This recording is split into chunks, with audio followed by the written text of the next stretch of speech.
พระพุทธเจ้าพระธรรมเจ้าและพระสังฆเจ้าอันเป็นตีปกห่มเก้าเกษาของมวลศรัทธาพุทธศาสนิกชนทุกท่านขอถวายความเคารพนับถือ พระมหาเถระพระเถรานุเถระครูบาอาจารย์เจ้าจุตนจุองค์ขอเจริญปอนมายังศรัทธาท่านผู้ฟังพุทธศาสนิกชนคนดีทุกท่านที่ได้รับชมและรับฟังรายการสิริธรรมกำเมืองโดยพระครูสิริธรรมบัณฑิตวิทยาลัยสงฆ์นครลำปางเจ้าวาดวัดมิ่งเมืองมูลตำบลพี่ใจอำเภอเมืองจังหวัดลำปางได้นำรายการสิริธรรมกำเมือง มานำเสนอตั้งคลื่นสถานีวิทยุเพื่อการศึกษาวิทยาลัยสงฆ์นครลำปาง FM 106.5 เมกะเฮิรตซ์และก็นอกจากนั้นก็ยังได้รับเชื่อมสัญญาณเพื่อคลื่นรายการสิริธรรมกำเมืองนี่ดังไปทั่วล้านนาภาคเหนือเช่นเป็นต้นบาดยังใหม่ลำพูนเชียงไฮ้พะเยาเป็นต้น เพื่อรับฟังพร้อมกันกับคลื่นสถานีวิทยุลำปางเฮาโดยได้รับเมตตาธรรมจากผู้สนับสนุนท่านผอ.สถานี2คลื่นใหญ่ๆจากท่านอาจารย์พระครูอภิวัฒนวิกรมผู้อำนวยการ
มันไปหน่อยเนื่องจากว่าช่วงนี้มันก็อากาศแปรปรวนนะแล้วก็ตัวผู้ออกรายการอาตมาภาพเองก็ช่วงนี้ก็บ่ได้อยู่กับตีนะบึดไปหั่นบึดไปนี่ไปต่างจังหวัดไปกรุงเทพนะไปสระบุรีของล่าสุดแต่ว่าไปสระบุรีเนาะก็ไปศาสนกิจนะไปกันไปงานก็จะหันได้ว่าหลายวันผ่านมานี่ก็ไม่ได้เข้ารายการอันนี้ต้องยอมรับ ไม่ได้เข้ารายการสิริธรรมกำเมือง บางเตือก็เอาเฉพาะเทปบันทึกธรรมนิยายปื้นบ้านล้านนาบวชละวงหงส์อามาตย์โดยหลวงพ่อพระครูอุดมศิริทัตน์ก็มาเปิดใต้ทราบไปก็วันนี้ก็เป็นรายการสดรายการสดบ่ใช่รายการแห้งบ่ใช่เทปแต่ว่าแต่เสียงมันจะแห้งนี่แหละรายการมันมาแห้งแต่ว่าเสียงมันจะแห้งการเกิดการเป็นวันนี้ก็ศาสนกิจก็เลยจะทำยามอยู่เราก็แสดงมุทิตาเนาะ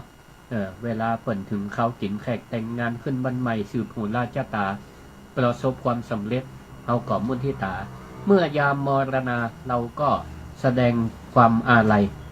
และก็ทำร่วมบุญชาปนกิจกันไปเนาะเป็นการแสดงออกซึ่งความสมัครสมานสามัคคีในหมู่คณะในชุมชนในสังคมอันเนี้ย มันเป็นสิ่งที่เฮาปฏิเสธไม่ได้อยู่ด้วยกัน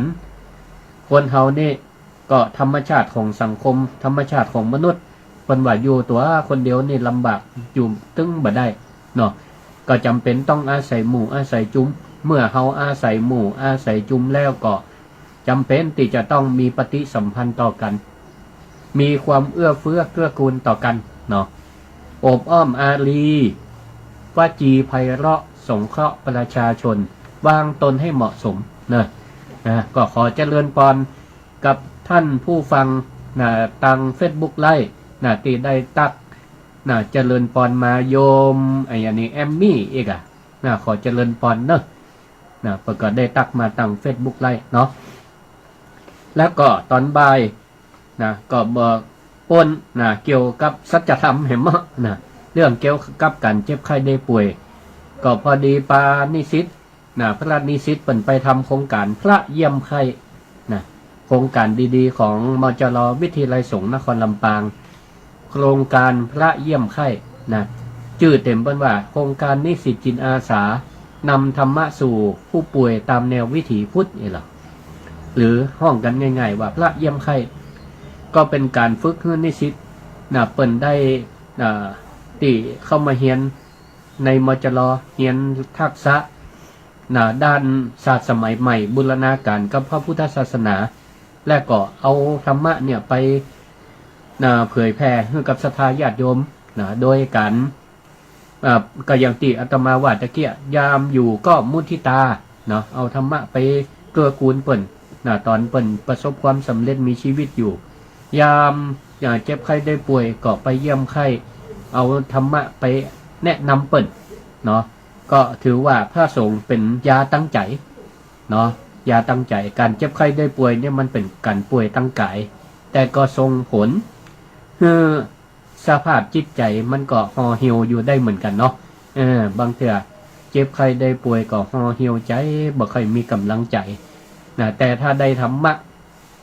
ธรรมะคือยาใจก็ทำให้สุขภาพจิตดีขึ้นให้กำลังใจมองโลกในทางที่ดีในทางที่บวกทุกคนมันบ่พ้นจากการเจ็บไข้ได้ป่วยถ้าเราคิดเหี่ยอย่างนี้เราก็อยู่กับปัจจุบันแล้วก็รักษาตามอาการกันไปรักษาตามอาการกันไปก็มองเห็นว่าทุกคนก็เจ็บไข้ได้ป่วยเหมือนกับเฮาก็เหมือนกับเปิ้นเป็นได้ก็หายได้เป็นได้ก็หายได้อย่าได้คิดว่าตัวเองนี่เป็นภาระของคนรอบข้างของลูกหลานตันเต้าถ้าท่านทั้งหลายมีไผเจ็บไข้ได้ป่วยก็ขอเอาบุญปากเนี่ยได้ช่วยเมตตาเป็นธรรมทานให้เปิ้นกับเนอะแนะนำว่าอย่าได้ท้อแท้ใจเนอะไผเจ็บไข้ได้ป่วยก็ขอให้เปิ้นคิดใหม่คิดบวกเหี่ยว่าเป็นโอกาสอันดีที่เฮาให้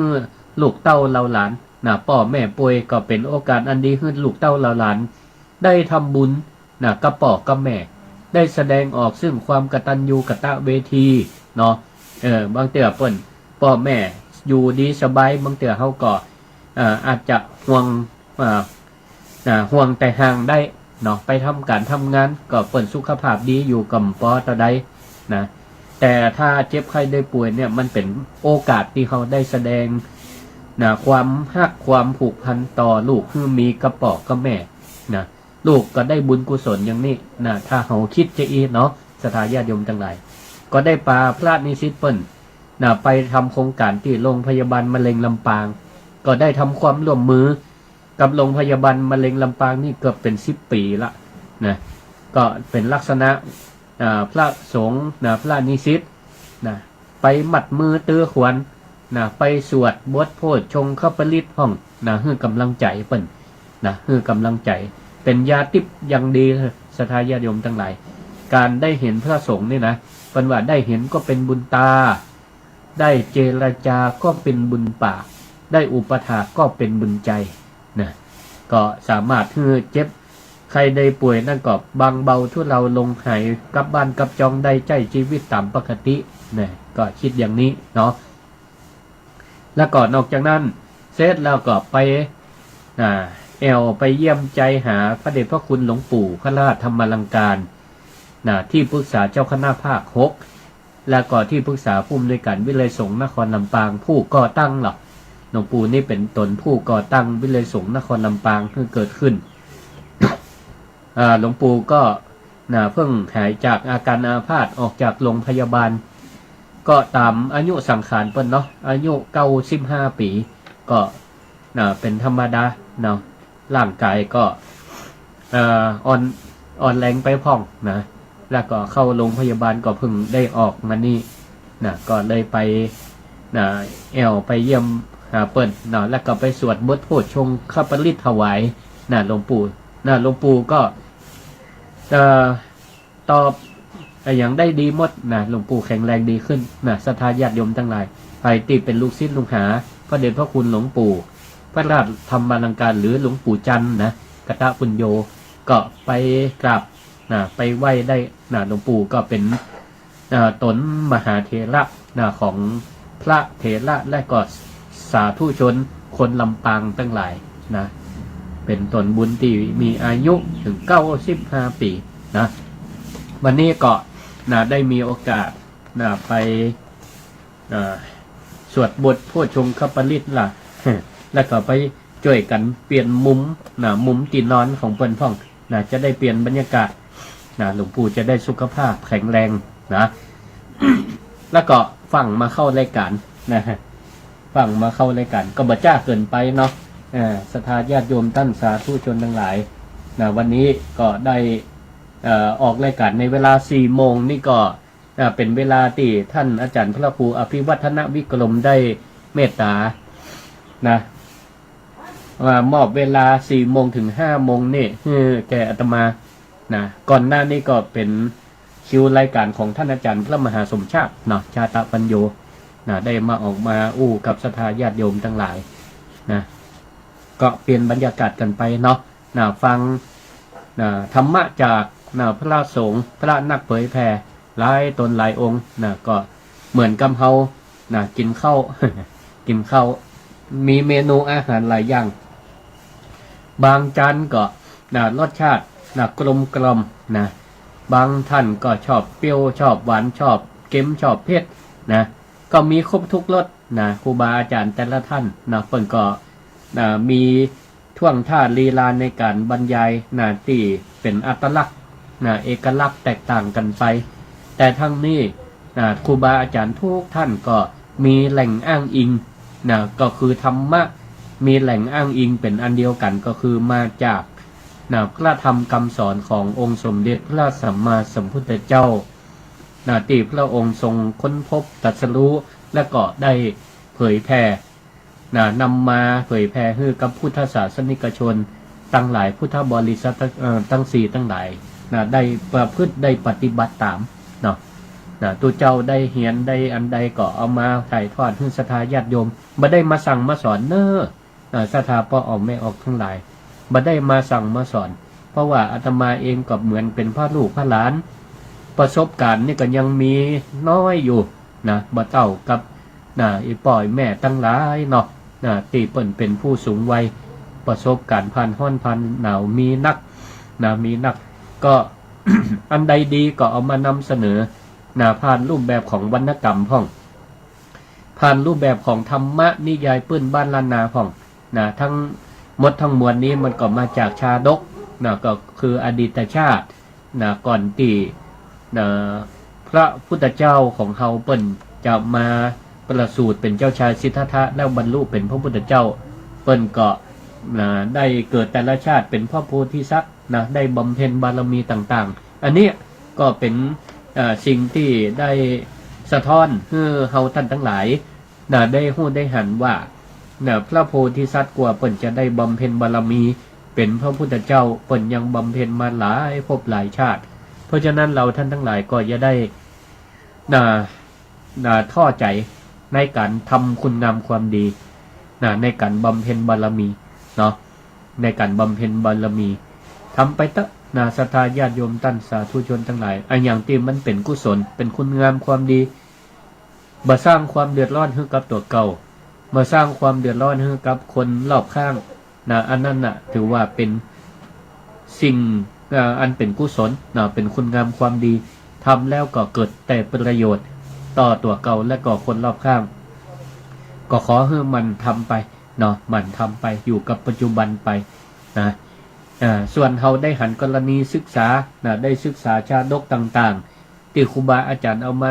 เล่าให้ฟังเขาก็ฟังแล้วก็จะไปใส่อารมณ์นักนะเพราะว่าบทตัวละครเนี่ยมันก็มีหลายรูปแบบมันก็สะท้อนให้หันว่ามันมีกิเลสของมันอยู่นะตัวละครเนี่ยอย่างพระเอกก็เป็น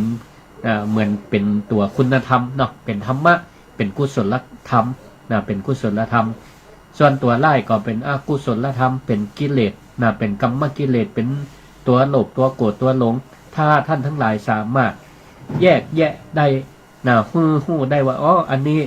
ตัวละครนี้เป็นตัวร้ายนะโยมคำสุขนะสามารถหู้ได้ว่าอันนี้เป็นตัวร้ายนะอันนี้มันเป็นไฟโลภะโลนี่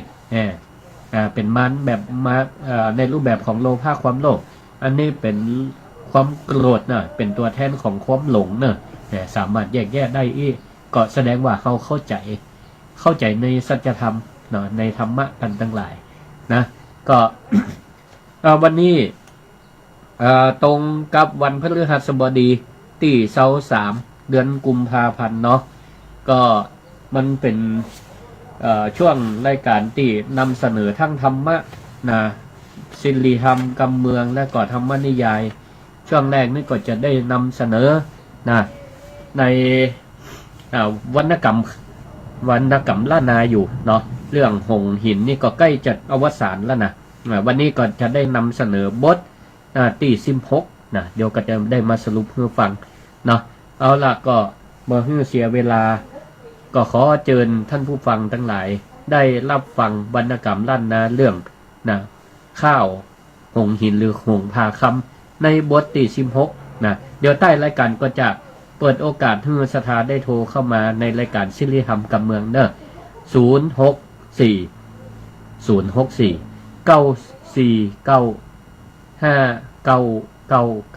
นะ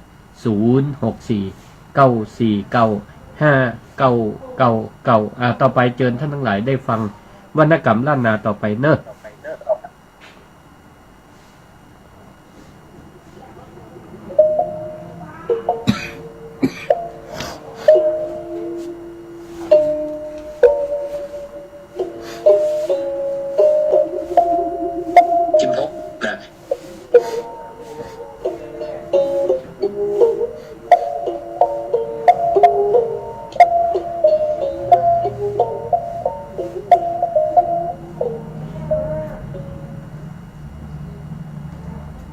ข้าวหงหินบทที่16การทิ้งนาก่อนจอมขึ้นลำฟ้าเป็นวันหน้าลุ่งแล้วเทิงทานอรุณนะโอภาสแต่งชานชับเจ้าวานวิหาสหจอมมงกุฎภูมินคงต้องเสด็จมานั่งนิตติต้องพระโรงจอมองค์บพิตรประสุมโมดเจ้าก็ฮับสั่งห้องพวกแสนยากรในพระนครมาพร้อมเฝ้าแล้วเปิดสากันด้วยการแห่งเจ้าจักสมโพธิ์องค์หนอไทยเอาจ่าเย็นทอนกับตั้งสะพายเมียมิ่งแก้วเตวีเรียกจังไม่ตั้งวัฏากีปลูกพิธีห้องส่งแห่งเจ้าห่อเดือห่อใจเร็วรีบเข้าหวังอาจยา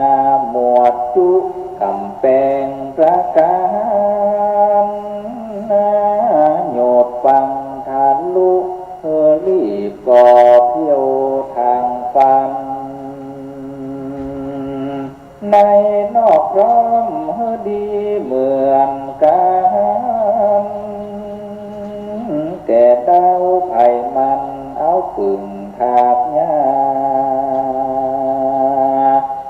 เป่าห้องกันปัจจาไพฟ้าทั่วภาราเข้มขับหัวบ้านเมืองซึ่งสาพิพักษ์มหามิตรเสียงตั้งปวงตั้งประชามิตรตัวเสียงในกวงตามกระทรวงหัวเมืองจุนาก็มาในการทาราแหล่งนามีสาราแต่งใจไปทุกหัวเมืองอย่าได้ละไว้ตามแต่ผู้จักมาการเล่นม่วนน้อมมีกูภาษาในการราชาพิเศษองค์เจ้ากรมมนาจัดเบิกเข้าเสบียงปอจ่ายใจสัพพะโอกาจัดเตรียมไว้เร็วรีบได้ทำงานตั้งแต่วันนี้ลงมือทำการกว่าจะเสร็จงานก็นานบ่น้อยหมู่เสนาก็ฮับสั่งไปตรวจรอยจันจีมีสุนทรไปเมืองนั้นนี้ตามสั่งเสียงบัญชาเกณฑ์ไพร่ใจไปกุทิสาในแขวงคารากันพร้อมทุนจัดทำการบ่ขาดดวนทุกวันคืนมาดมือโภชนาก็จับใจายซื้อตกแว่นหือหางัวและแว่นหน้าได้ลักตัวเป็ดไก่นอกงัวพักป่าเตือมแห้งราชการบ่เหือดแห้งจักดาเหลือแห้งใจใจพาม่วงพามาให้ลูกเมียต่อไว้พอมองเก่าเสียงกับงานแถมครั้งนี้ล้างว่าเสร็จการเพราะหนอกุมารโอดสาวิ่งเต้นใจเหมือนบุตตาหกองค์หลอกเล่นปังคราวคราก่อนหน้าหมู่เต้าพระญาผู้จ่าหยอกย้าเกี่ยวกันเล่นทำงานกันว่าแล้วเสร็จสับยังกาก็แต่งงานโดยการละเล่นเป็นมหาปางมัวเมาตื่นเต้นในบริเวณขวางคุ้มกลางคืนกลางวันคนมัวมืดกุ้มตั้งแขกบ้านหัวเมืองดูเด็ดลิศฤทธิปูนปืองเมื่อจอมปินเมืองโพธิสัตว์เจ้ากาพระมาดาคุณเป็นเอกเงาตั้งสามนางนงเยาลูกไปเล่นทุกภาษาบ่ได้ละไว้ตั้งหินแขกไต้ไทยมอกุลามันเนี้ย กระเรียงเขาก็ช่วยจรให้ลำต้องสู้กองแขกรำลีดมองเสื่องต้องสู้เสื่องเล่าแขนเป่านับยิ่งซ้อนนั้นสึ่งกันกังกัดฟ้อนมันเต้นลำทวนละครเป่าห้องสิ้นปาดกองกูหลายขบวนสับปะเครื่องเล่นไต่เชือกนางหาบน้ำยองเส้นหกขมิ้นวิ่งบูลอดบ่วงไว้จึงจิตประทูกำปุงสู้จับเอาเจ็บแบกเมียนบ่ถูกตัวเขาดาบละเอา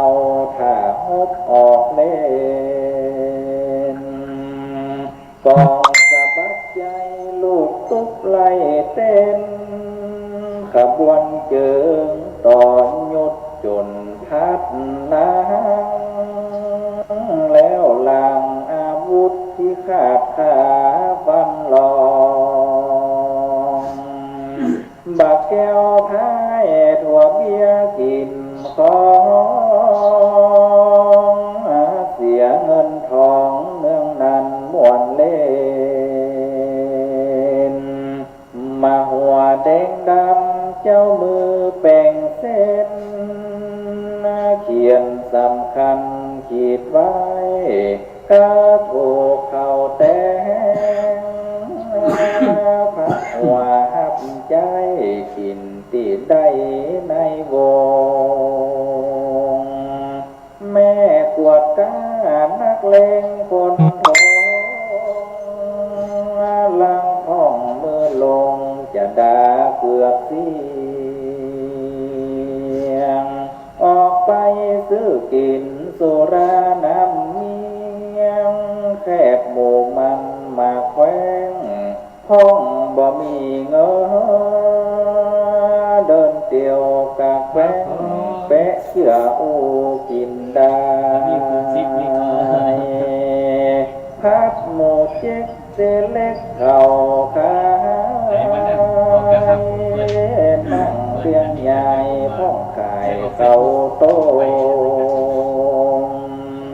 ก๋วยเตี๋ยวตีนหมูไก่อบดินส้มผลพาลาลูกไม้นอนแน่นักหมุนใส่กังยองไว้จุกม่วงเจียงแฟนแงตามแต่จะซื้อถั่วบงมาแปะแม่กาดแลนักเลงต้องเต้าห้องเมืองบ่มีแม่กาดห้องเขาบ่ขานนกเอาตอบตาลังห้องอุบายไปยืมแม่กาดเป็นหาขึ้นแต่ลังห้องหาพอจะแวนวันผูกใจเต้นสิบเป็น15ลัด3 วันลวดบ่หันหน้าพุทธสัญญาลวดลูหนุ่มตรงเต้นนักเลงเจ้าชู้พบเพื่อนอูเจ้าวางล่างท้องหน้าขอเล่นโคนน้ำเมื่อกลางวันยังถึงเดิกเตียงก่อนอุ้มลูกดวงลานหอบเข้ามาป้อนเมาละก่อนมันนิ้วหมากเมียงปูญาป้อบนา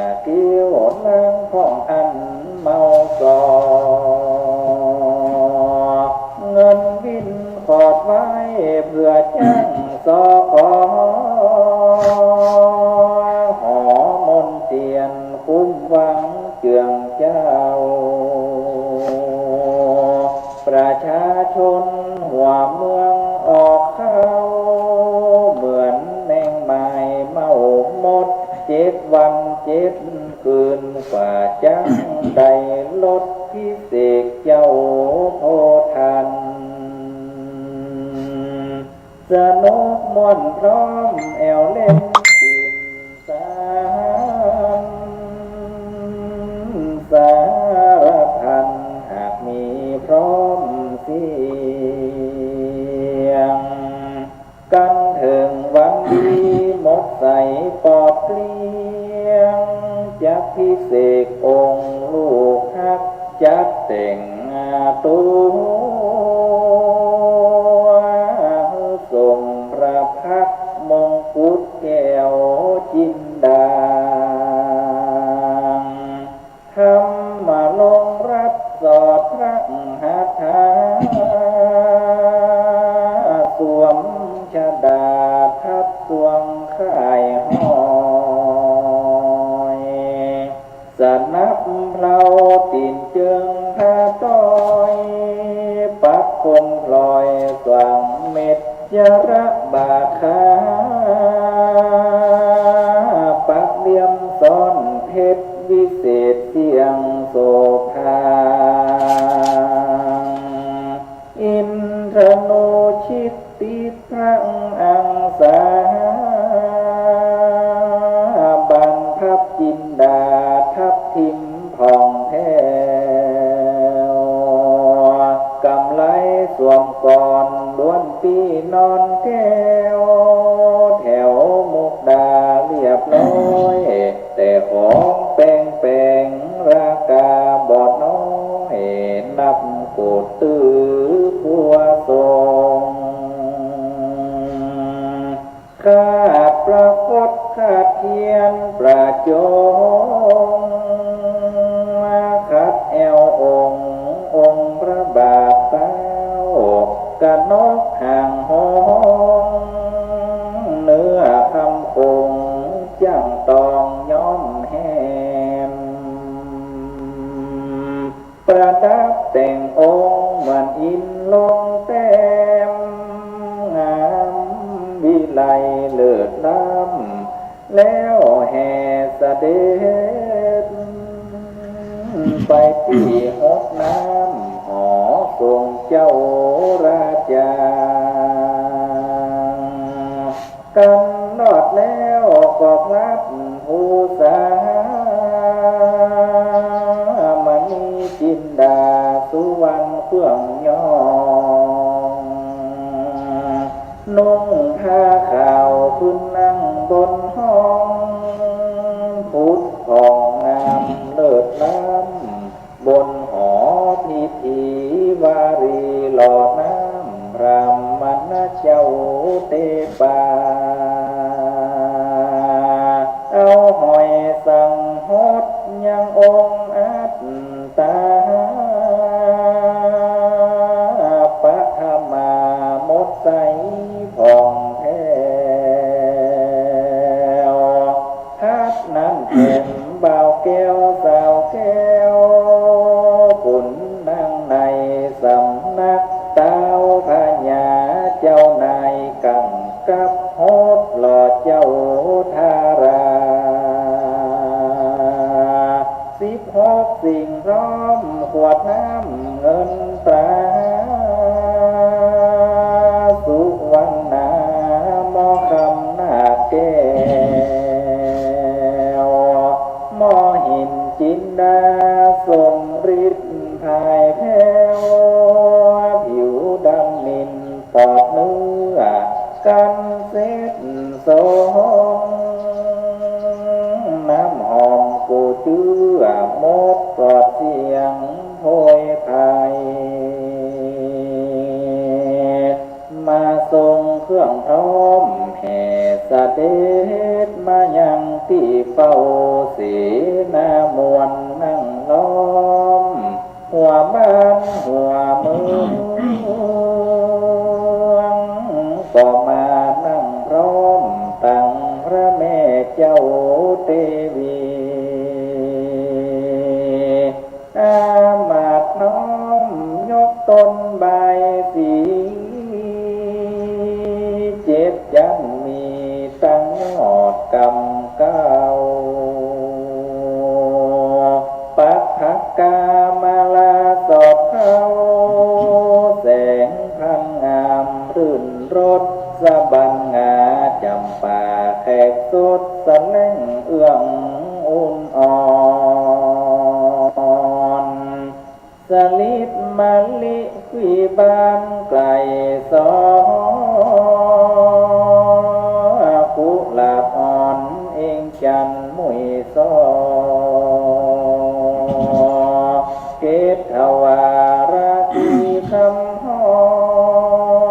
สารพีพรำพร้อมสีสาสุปอตั้งใหญ่เวทล้อมห้าหัวทวนหมู่มันเอาได้ผูกฮัดแล้วเรียกทำขวัญจอมนักธรร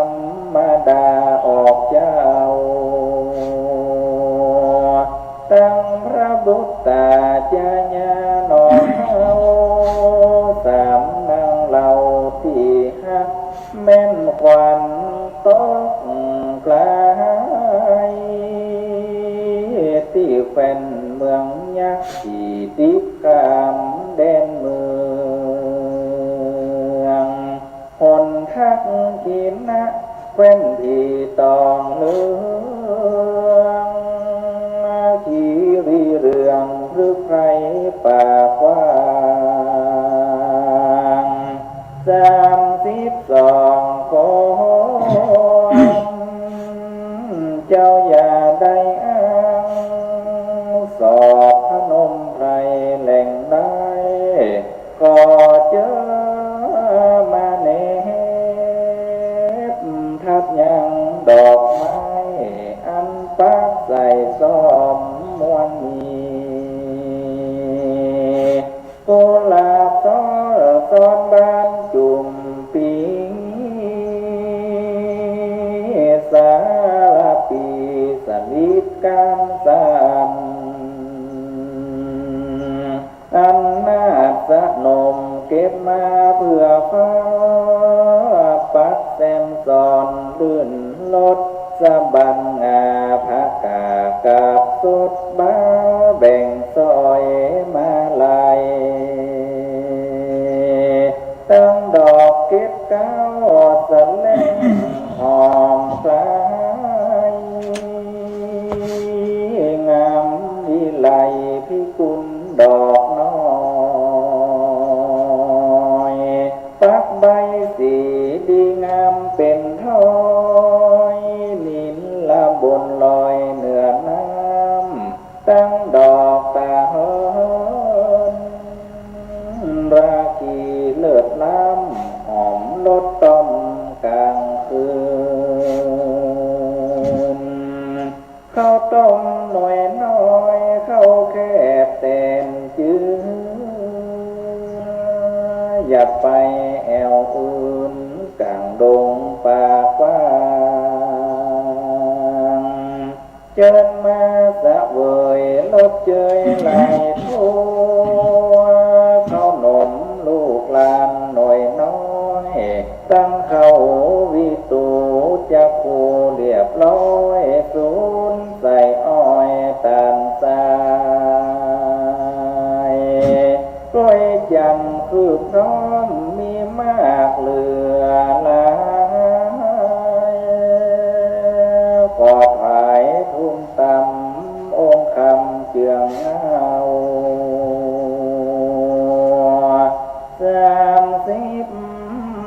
32อย่าไปต้องเศร้าที่ป่าไม้มืดมุงเปื่อยโอฉันนะบ่มีสะบอยเจิญมา จุงเจยสถิตอยู่สร้างที่หอมนเตียนภาษาทลังกว้างมหาภาราเทศต้องด้วยพระปิตามารดาพี่น้องกับสามเจียงเจ้าจาญาสะปังโภคะสวยไลวัดทาอาภารณาแผ่นเนื้อเสือผ้าตั้งรัชธาไลมาจุนาสุวรรณามั่งเต้าสวยรัฐาบ่ได้ยังเหงามุกมาดแก้วจินดาทับทิมก็เพชรสอดนิ้วหาทานิลละประภาวิตุลบ่อสาวบัวระโกดผิวพันยอดเต้าปะตำหากแดงเลิศล้ำมหาสมบัติไหลมาเหมือนน้ำปัญจหานาคีเชิญมาฮับแล้วอย่าได้ลาหนีเสด็จคีรีไพศาลเถื่อนกว้างประชาชนไทยบ่ไปอ้างที่นั้นแม่นเมืองมากันจบเมียนแล้วพลลักโวหาปัทะวานอยากเชิญควันเจ้าแล้วหยิบได้ข่าวมาปันผูกเขาพระหัตถ์องค์หน่อไทยสามเทวีที่เป็นสะพายตั้งพระแม่เจ้ามาดามีอายุพระชันนะสายังกาดกาน้อยสาวขวบเขาอยู่เบยปุราผักเงาต่อเต้ารอดตีขายอมราชาสถิตอยู่สร้างผังกะวิมานทองใครทำน้องแถมบทบาทหน้าบทนี้ก้อยวางความก่อนแล้ว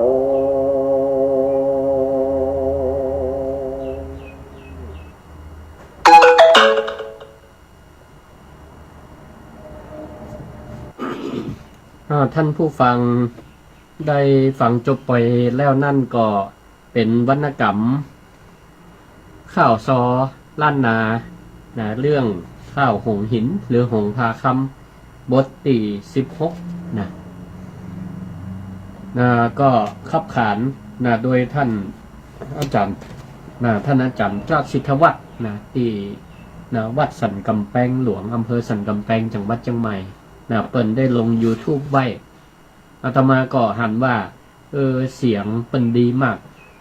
แล้วก็เป็นข่าววรรณกรรมที่คนนิยมฟังกันมาเมื่อเนาะพ่องก็เอาไปเป็นข่าวธรรมมันมาจากข่าวธรรมนั่นแหละที่เฮาไปวัดไปว่าไปฟังเทศน์ฟังธรรมกันเสร็จแล้วก็หมู่น้อยนั้น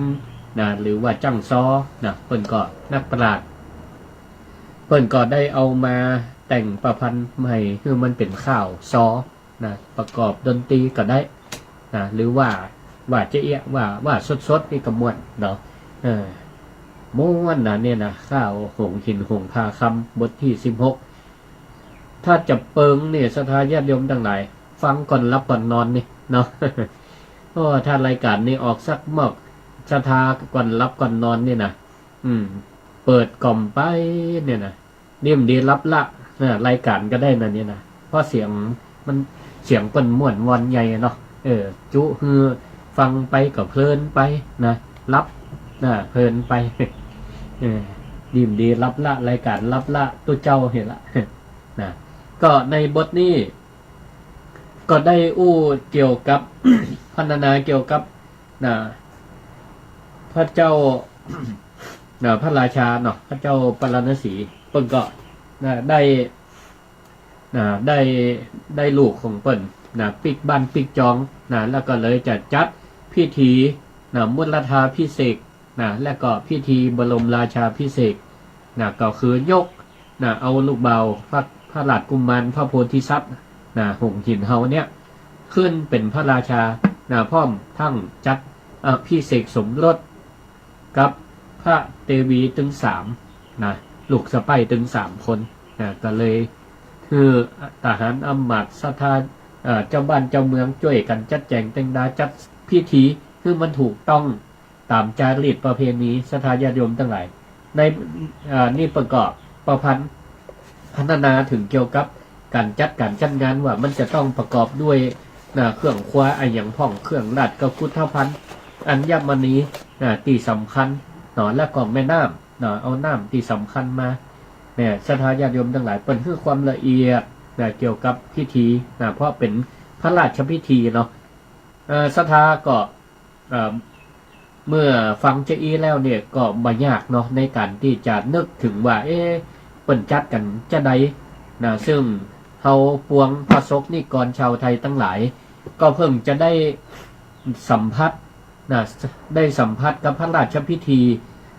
มุลธาพิเศษก็ดีพระบรมราชาพิเศษก็ดีและก็พระราชพิธีอภิเษกก็ดีอภิเษกสมรสก็ดีเมื่อปี62ซึ่งองค์ในหลวงพระบาทสมเด็จพระวชิรเกล้าเจ้าอยู่หัวองค์รัชกาลที่10ซึ่งก็ได้ตั้งสำนักพระราชวังเปิดก็ได้จัดพิธีมุลธาพิเศษก็คือเป็นพิธียกเป็นพิธีสง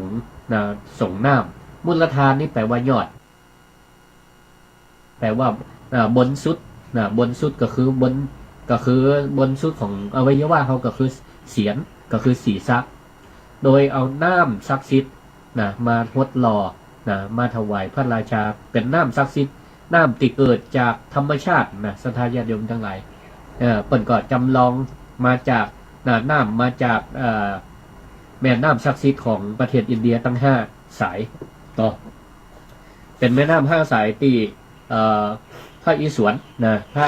อะไรวะพระศิวะเป็นได้สร้างขึ้นมาเนาะได้เสกน้ำขึ้นมาแม่น้ำ5 สายเพื่อหล่อเลี้ยงชีวิตคนอินเดียเป็นต้นว่าแม่น้ำคงคาแม่น้ำยมุนา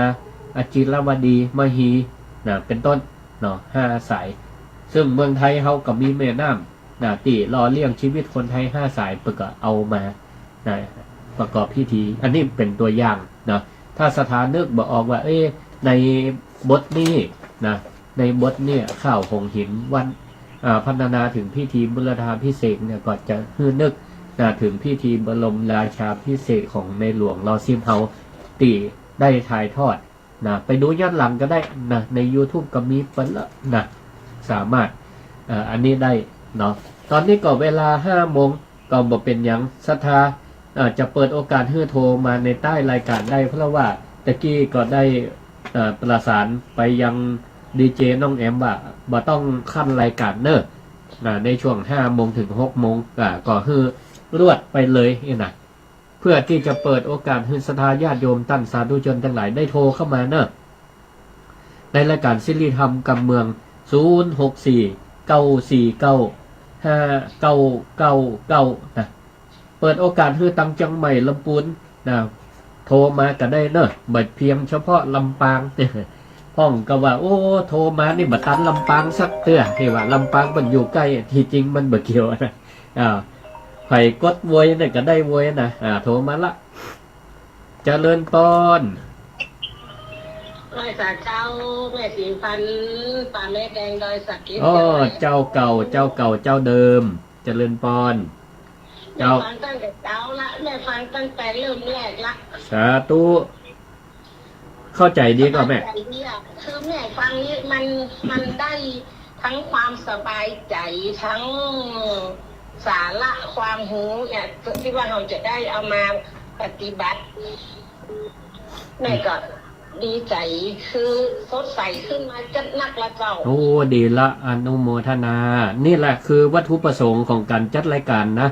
เนี่ย เจ้า มานำเสนอแล้วก็ศรัทธาก็มีความผ่องใสเนาะ